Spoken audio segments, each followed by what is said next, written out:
नमस्कार दोस्तों, स्वागत है आपका हमारे फेसबुक पेज या यूट्यूब चैनल पर। आइए हम आज आपसे बात करते हैं what is net JRF. Net JRF क्या है उसके बारे में बात करते हैं, जो अभी हाल ही में इसका ऑनलाइन का प्रोसेस चल रहा है। तो दोस्तों, नेट जेआरएफ जो है पीएचडी और प्रोफेसर बनने के लिए होता है। आप पीएचडी करना हो तो नेट जेआरएफ आपको एग्जाम निकालना होता है पीएचडी और प्रोफेसर बनने के लिए। दोस्तों, उसके बाद सेकेंड पॉइंट है एलिजिबिलिटी। एलिजिबिलिटी के लिए क्या होता है, पीजी में आपका 55% होना चाहिए। जनरल ओबीसी से हैं, जनरल या ओबीसी से हैं तो आपका 55% होना एकदम इंपॉर्टेंट है। और यदि आप एससी से हैं तो आपका 50% से पीजी जरूरी है।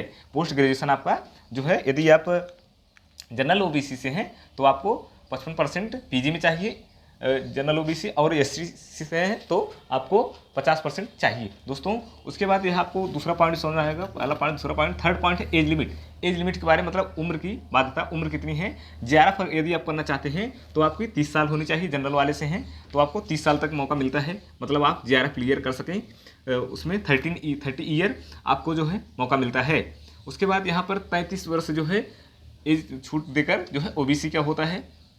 उसके बाद 35 वर्ष तक एससी एसटी क्या होता है। दोस्तों, पहला है जेआरएफ के लिए 30 साल जो है जनरल वालों के लिए 30 साल तक दे सकते हैं। उसके बाद सेकंड है 35 साल तक ओबीसी वाले, अदर बैकवर्ड क्लास वाले दे सकते हैं। उसके बाद 35 वर्ष तक एससी एसटी वाले दे सकते हैं। Maximum for net, maximum for net के लिए जो है आप कितनी उम्र को दे सकते हैं। नेट के लिए कोई उम्र की बात नहीं बताई गई है। दोस्तों, इस प्रकार आपको थर्ड पॉइंट बहुत अच्छी तरीके से समझ आया होगा। उसके बाद अगला पॉइंट है एग्जाम फीस। एग्जाम फीस के बारे में मतलब आपको एग्जाम फीस कितना देना होता है साइबर कैफे पे। फिर इसके बारे में देखते हैं। ऐसे अगर आप जनरल से बिलोंग करते हैं तो आपको 1000 देना होगा, 1000 देना होगा। यदि आप ओबीसी से बिलोंग करते हैं तो आपको 500 रुपये देना होगा। दोस्तों, उसके बाद यदि आप जो है एससी एसटी से बिलोंग करते हैं तो आपको 250 रुपये देना होगा। दोस्तों, इस प्रकार आपका जो है एग्जाम फीस है।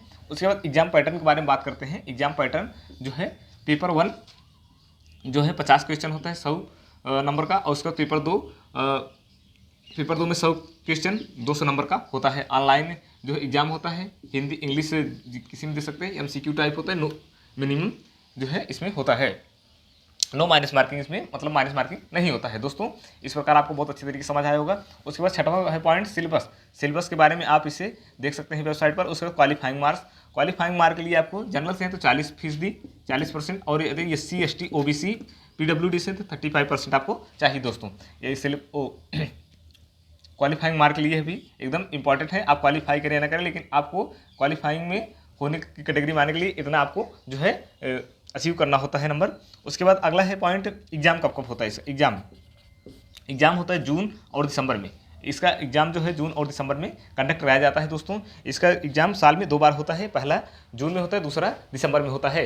इसे क्वालिफाई करने के लिए आपके पास सुनहरा मौका रहता है। जून या दिसंबर में आप तैयारी हो तो आप इसे पास करके नेट या जेआरएफ निकाल सकते हैं। यदि आपका नेट निकलता है तो आप जो है प्रोफेसर के लिए योग्य हो जाते हैं, प्रोफेसर, असिस्टेंट प्रोफेसर। यदि आपका जेआरएफ निकलता है तो आप पीएचडी करने के योग्य हो जाते हैं। दोस्तों, यह रहा हमारी आज की जानकारी। आपको इसलिए कृपया अवश्य बताएं। यदि आप इसे फेसबुक पर तो फॉलो करना ना भूलें, और कमेंट लाइक शेयर करना ना भूलें। यदि आप इसे यूट्यूब पर देखें तो लाइक शेयर सब्सक्राइब कमेंट करना ना भूलें। धन्यवाद।